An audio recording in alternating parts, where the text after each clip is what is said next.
Hello, everybody. Welcome. I'm V, the Florida coordinator for the East Coast Greenway Alliance, and welcome to our first ever virtual Southeast Greenway and Trail Summit. We are thrilled to have you all today. I'd just like to say a quick thank you to our summit sponsors. A lot of work has gone into the summit, and we really couldn't have done it without them.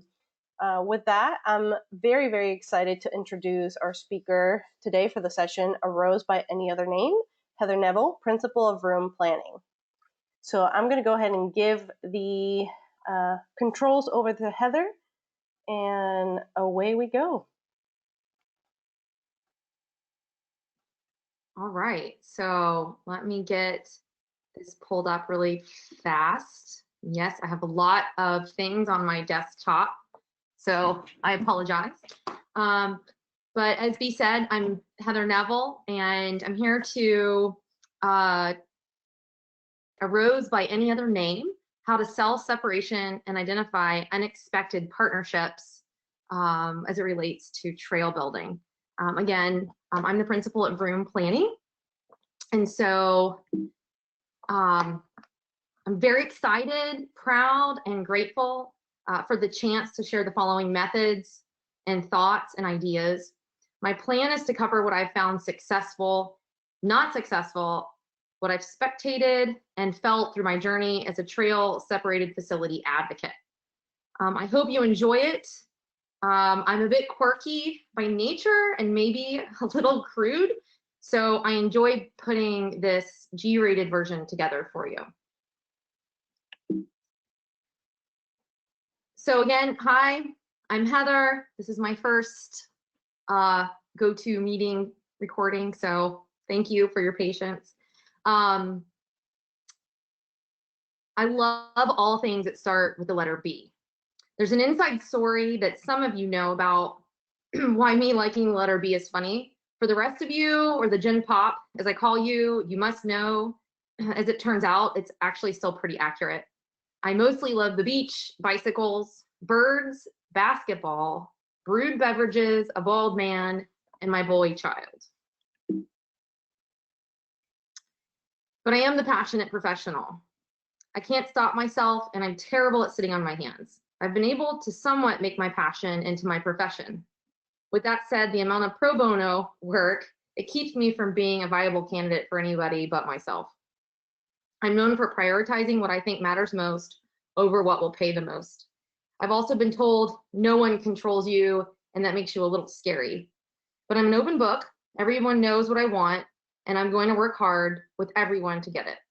I'm a local everywhere I go. I love finding local coffee shops, engaging with characters. I love being great and small, but especially the old and the young, and birds and anything in the ocean. You might notice my least favorite color is pink. This might be from a pink Formica countertop growing up, but either way, I picked this style of format for my presentation for a reason, which I'll discuss later. I've been part of the East Coast Greenway since 2009, when I heard Herb Hiller talk about the St. Johns River to the Sea Loop. And then, of course, Herb asked me to organize a ribbon cutting for the St. Johns River Ferry connection up in Atlantic Beach in 2012. I love the East Coast Greenway. I use part of it to train for races across my great state, especially at my parents' home in Key West. I love running and riding on our little 1 mile signed stretch in St. Augustine Beach, and when visiting Connecticut annually on the Yale campus and downtown Hartford near the Children's Museum. I look forward to connecting my hometown of Jax Beach and my current hometown of St. Augustine. It's been 10 years already. I'm 38 this year, so I started my trail path in my 20s. I read a blog in 2009 about the time it took a Seattle-based organization to begin its march towards better bicycling. At that time, I was a marathon runner and riding my road bike a few days a week, but had abandoned my local commuter cruiser. Friends were killed, my brother was hit some 10 years before that, and so I made a commitment. I hope to roll on to a connected path by the time I'm 50, and our child Tex and I can share a legal beverage together to celebrate my husband. Is also invited, although he doesn't really drink.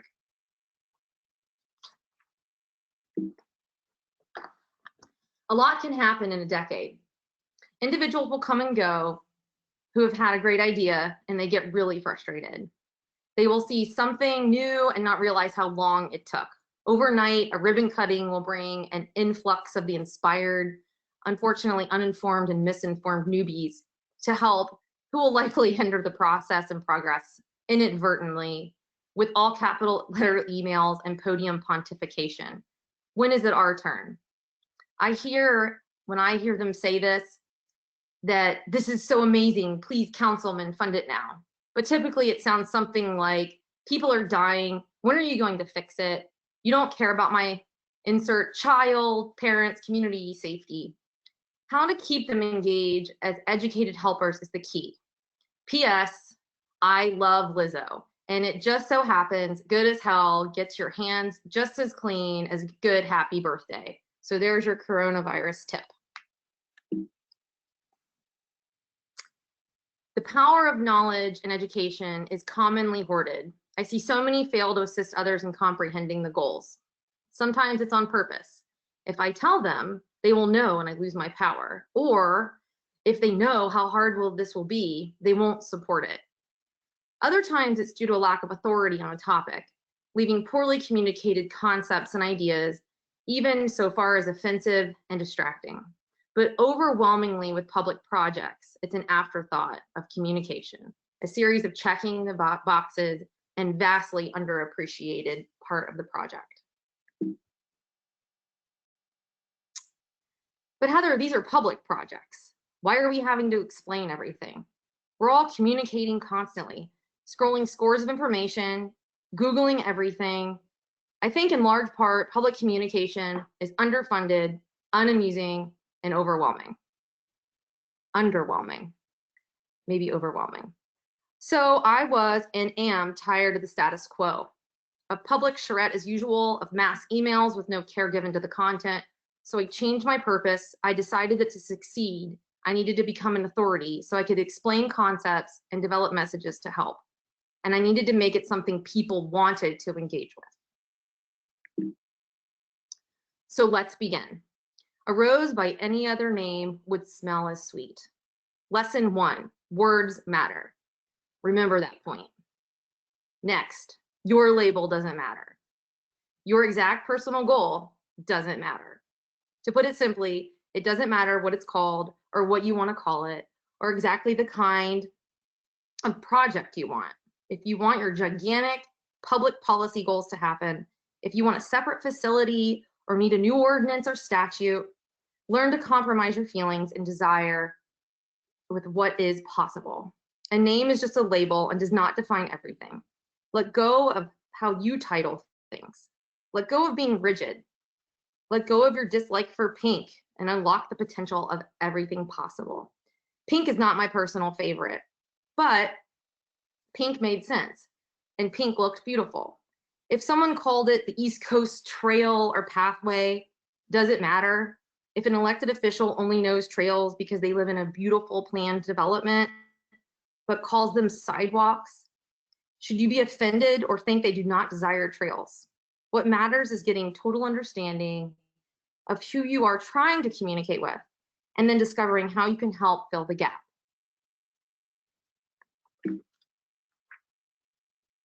Lesson 2, on the road less traveled, wear a separated path. This may seem obvious, but like many goals, but people like to make many goals or talk big. Some will help with plans, but few do the work. You're not alone. So pay attention or you might miss an opportunity or an ally in unexpected places. Beware though of seagulls. This term was coined by my dear fellow advocate. The seagulls like to swoop in during planning, eat all the snacks, poop on everything, and fly away. They can distract you, be very convincing, and take you away from your goal. Some are even likely to swoop in and steal the whole bag of chips you brought to feed the others. These are the worst, usually the ones who come in last to jump in a ribbon cutting or share info without citing a source. And most of the time, you cannot make them go away. I repeat, you cannot make them go away. Learn to live with them. Throw them some crumbs. Winter's coming. You need everyone you can get. Lesson 3, become an authority. I'm currently studying for the AICP certification. To ready for studying, thanks to Planet is In, I learned of the Feynman method. He was a particle physicist who developed a method for learning. For my planner friends, he was using the napkin method before there was the napkin method. Point is, you need to become an authority in order to help others. I read constantly, but not the comments. Never, ever read the comments.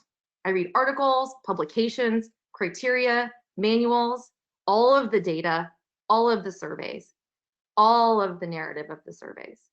If you can't explain a complex theory in a simple way to another, you don't know enough. The image is from a bike rodeo during a farmer's market. Paul, my intern, who I miss dearly, is teaching a child how to ride a bike. I could not find a more perfect example. Lesson 4, the constant gardener. Do really hard things and do them again. Everyone's an opportunity, and the seeds of time take change. The seeds of change take time, but success can happen overnight. The top left and photo next to it are of significant importance to me. I will always be grateful to Ryan Murphy, our previous general manager of the amphitheater, for that surprise call. Bring your kid, no, this can't wait conversation. Mumford & Sons had picked our tiny town to host the final stop of the Gentlemen of the Road tour here in St. Augustine, Florida, and they wanted a bike ballet. And Ryan told them I could make it happen. Months and months of thinking and planning and rehearsing in my head, convincing town leadership of the quote B plan, and resulted in over 7,000 bicycles as transportation. It was an overnight change and a chance of a lifetime. From 2010 to 2020, I honestly can estimate that I've touched 50,000 individuals through events, races, rides, 5Ks, public meetings, bike parades, helmet fittings, and more. It never stops until the goal is reached, and it takes everyone to create the change. Lesson 5, and this is likely the most important of all. Active listening versus waiting quietly for your turn to talk is the most powerful tool you have. Start the day with everyone cares. Maybe that is hopelessly hopeful, but it helps when times are tough and individuals lob nasty commentary, scathing all capitalized emails to your fellow advocates, or the inevitable death of another vulnerable road user.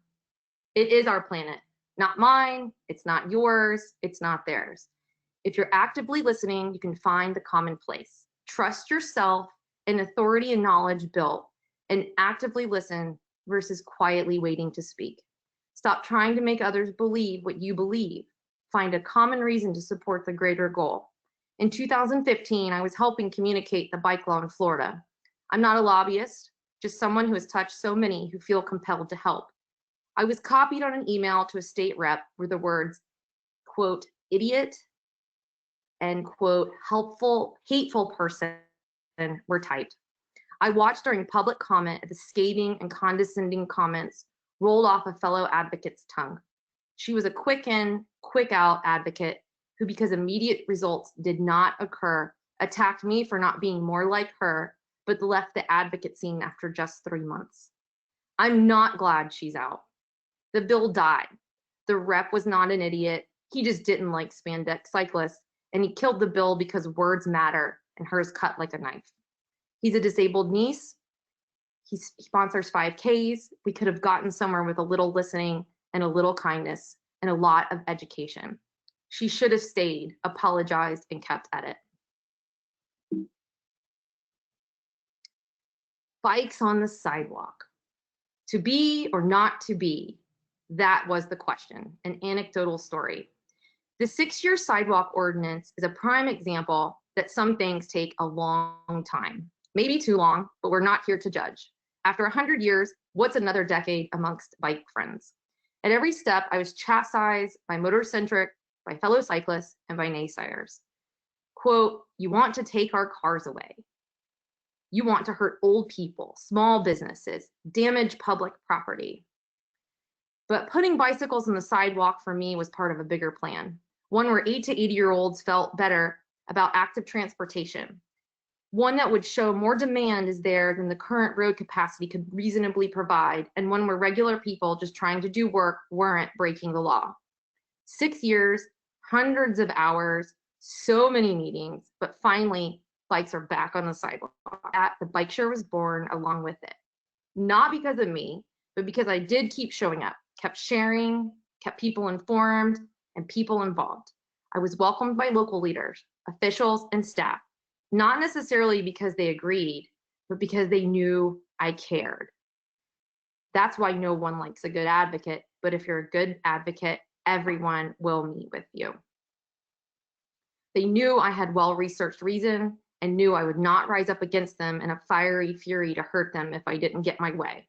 I was encouraged by the quiet support and thank yous of private DMs and the passing thank yous on the street. They made up their minds, I just gave them the information to do so. Slide 15, lesson 6, find the helpers.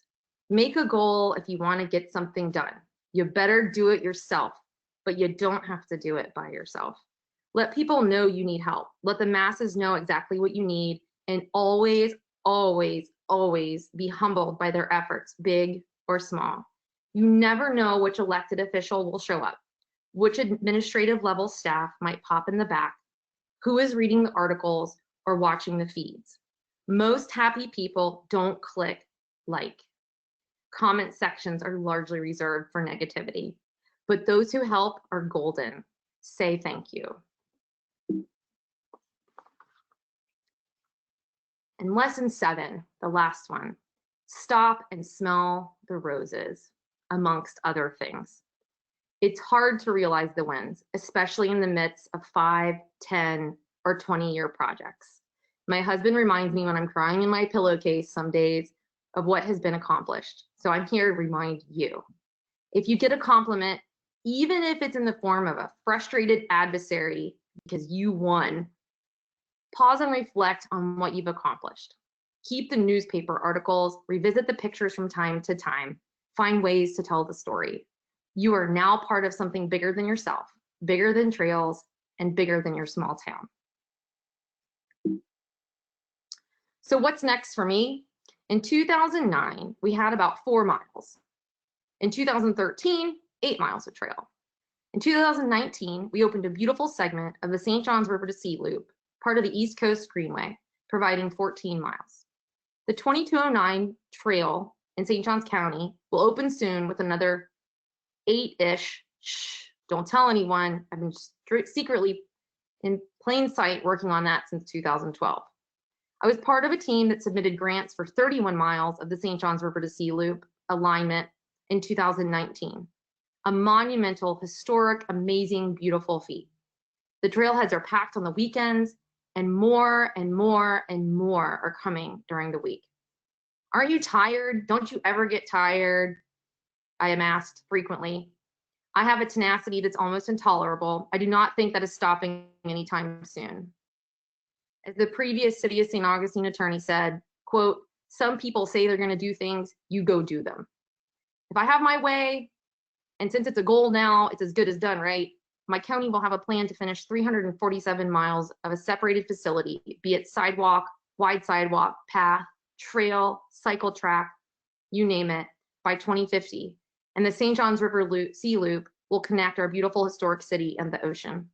My state will have a dedicated budget that represents the intent to build an entire network. And you bet your last buck, I have a plan.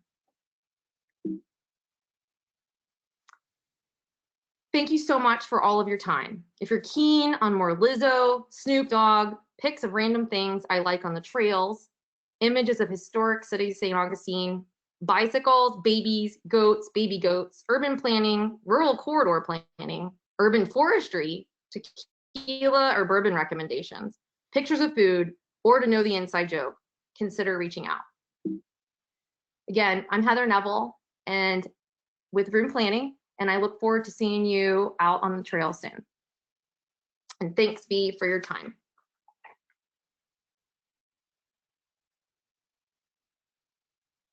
Wow, thank you so much, Heather. That was a really powerful presentation, and thank you so much for those valuable lessons.